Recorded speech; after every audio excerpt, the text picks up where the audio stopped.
ओम नमः शिवाय। शिवजी सदा सहाय। ओम नमः शिवाय। गुरुजी सदा सहाय। जय गुरुजी। शुक्राना गुरुजी। शिवपुराण श्री रुद्र संहिता खंड 5वां युद्ध खंड 45वां अध्याय युद्ध आरंभ। सनंत कुमार जी बोले, हे व्यास जी, जब इस प्रकार अंधक के उन 3 मंत्रियों ने वहां आकर अंधक को सब बताया, तब क्रोधित होकर वह स्वयं वहां जाने को आतुर हो गया। तब मदिरा पान करने के बाद वह अपनी विशाल सेना को साथ लेकर मंदरांचल पर्वत की ओर चल दिया। वहां रास्ते में उसकी मुठभेड़ भगवान शिव के वीर गणों से हो गई। उनमें बड़ा भारी युद्ध हुआ। शिवगणों ने दैत्य सेना को मार मार कर वहां से भगा दिया। वीर बलशाली दैत्य बीरोचन, बलि, बानासुर, सहस्रबाहु आदि बड़ी दृढ़ता से लड़े, परंतु शिवगणों ने उन्हें वहां से खदेड़ कर ही दम लिया। उस समय वहां पर धरती रक्त से लाल हो गई। जब असुरों की सेना ने देखा कि वह किसी भी प्रकार से शिवजी के गणों को हरा नहीं पाएंगे, तब वह स्वयं ही वहां से लौट गए। उधर जब वहां शांति हो गई, तब भगवान शिव अपनी प्रिय देवी पार्वती से बोले, हे प्रिय, मैं यहाँ पर अपने उत्तम पाशुपात व्रत का पालन करने के लिए आया था, परंतु यहाँ पर मेरे व्रत में विघ्न पड़ रहा है, अतः अब मैं इस व्रत को यहाँ पर पूरा नहीं कर सकता। इस व्रत को पूरा करने के लिए मुझे पुनः किसी अन्य निर्जन स्थान पर जाना पड़ेगा। देवी, तुम यहीं पर रहो और मैं किसी अन्यंत्र स्थान पर जाकर अपने पाशुपात व्रत का अनुष्ठान पूरा करूंगा। ये कहकर भगवान शिव अपने व्रत को पूरा करने के लिए वहां से किसी दूसरे वन में चले गए और देवी पार्वती वे ही मंदरांचल पर्वत पर एक गुफा में रहने लगी। भगवान शिव निर्जन वन में जाकर अपने पाशुपत व्रत को पूरा करने के लिए घोर साधना करने लगे। उधर दूसरी ओर देवी पार्वती वहां अकेली रहकर अपने पति भगवान शिव के लौटने की प्रतीक्षा करने लगी। उनकी रक्षा के लिए भगवान शिव का गण भीरक सदा उनकी गुफा के बाहर पहरा देता रहता था। दूसरी ओर दैत्यराज अंधक को, जिसे एक बार शिवगणों ने परास्त करके वहां से खदेड़ दिया था, देवी को प्राप्त किए बिना चैन कहाने वाला था। उसने पुनः मंदराचल पर्वत पर चढ़ाई कर दी। जैसे ही अंधक और उसकी दानव सेना पर्वत पर पहुंची, वीरक ने उनके साथ युद्ध करना आरंभ कर दिया। महाबली भीरक बड़ी वीरता से उन दैत्यों से युद्ध करता रहा और उन्हें हराता रहा। उनके बीच भयानक अस्त्र शस्त्रों का प्रयोग होता रहा। जब किसी भी तरह से वीरक को युद्ध में पराजित करना संभव न हुआ, तो दैत्यों ने वीरक को चारों ओर से मिलकर घेर लिया। जब गुफा के अंदर बैठी देवी पार्वती को ये ज्ञात हुआ कि उनका प्रिय रक्षक चारों ओर से दानवों से घिर चुका है, तो उन्होंने अलौकिक रीति से ब्रह्मा, विष्णु और देवताओं का मन में स्मरण किया। ये ज्ञात होते कि जगत जननी जगदम्बा माँ पार्वती ने स्मरण किया है। पल भर में वे सब देवता वहाँ मंदराचल पर्वत पर उपस्थित हो गए और दैत्यों से युद्ध करने लगे। जब वीरक ने देखा कि अब वह अकेला नहीं है, उसके साथ पूरी देव सेना खड़ी है, तो वह हर्षित होकर मन से पुनः युद्ध करने में लग गया। तब उसका जोश देखते ही बनता था। देवताओं ने ब्राह्मणी, नारायणी, इंद्री, वैश्वनरी, याम्या, वारुणी, वायवी, कावेरी, यक्षेश्वरी और गारुड़ी देवी का रूप धारण किया हुआ था। अनेकों आयुधों से सुशोभित होकर वे युद्ध कर रहे थे। इस प्रकार इस विषम युद्ध को चलते चलते कई हजार वर्ष बीत गए। देवसेना जितने वे असुरों को मारती, दैत्य गुरु शुक्राचार्य अपनी मृत संजीवनी विद्या से पल भर में उन्हें पुनः जीवित कर देते।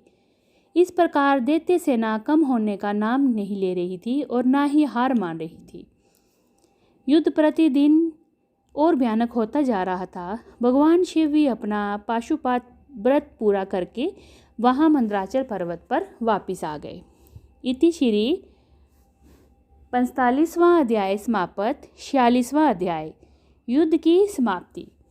सनत कुमार जी बोले, हे महामुनि, जब भगवान शिव पाशुपत व्रत को पूरा करके मंदराचल पर्वत पर लौटे तो उन्होंने देखा कि दैत्येंद्र अंधक ने अपनी विशाल सेना के साथ पुनः आक्रमण कर दिया है।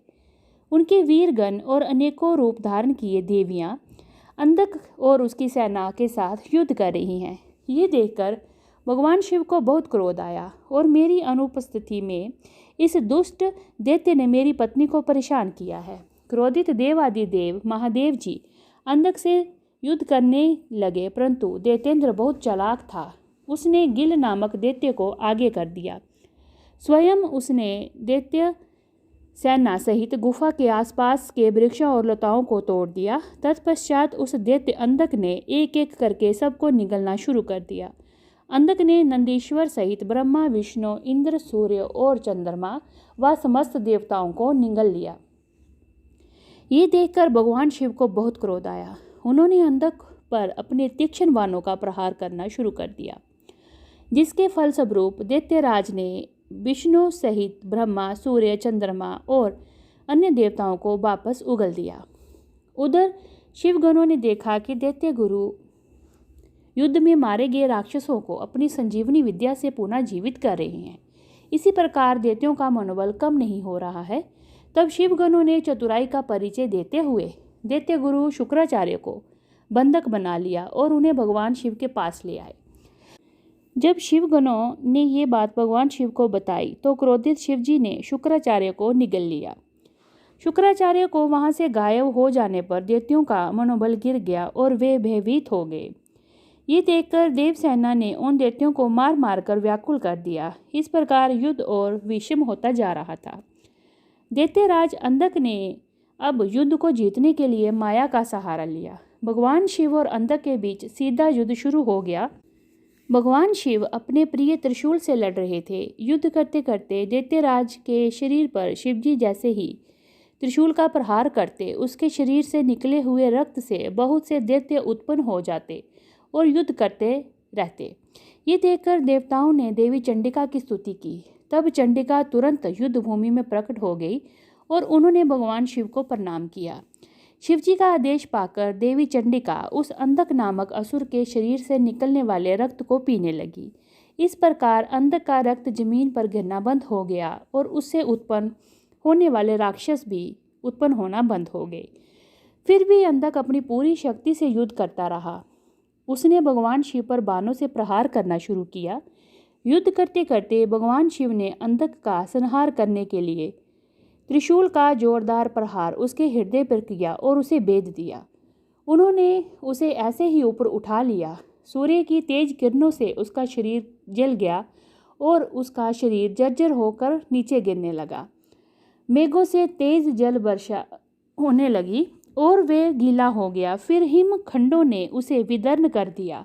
इस पर भी जब दैत्यराज अंधक के प्राण नहीं निकले, अपनी ऐसी अवस्था देखकर अंधक को बहुत दुख हुआ। वह हाथ जोड़कर देवादिदेव भगवान शिव की स्तुति करने लगा। भगवान शिव तो भक्त वत्सल हैं, वह ही सदा अपने भक्तों के अधीन रहते हैं।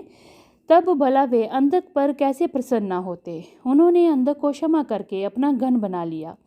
युद्ध समाप्त हो गया। सब देवता हर्षित होकर भगवान शिव की स्तुति करने लगे। भगवान शिव देवी पार्वती के साथ लेकर अपने गणों सहित कैलाश पर्वत पर चले गए। सभी देवता अपने अपने लोकों को वापिस लौट आए। इति श्री 46वां अध्याय समाप्त। ओम नमः शिवाय। शिवजी सदा सहाय। ओम नमः शिवाय। गुरुजी सदा सहाय। जय गुरुजी। शुक्राना गुरुजी।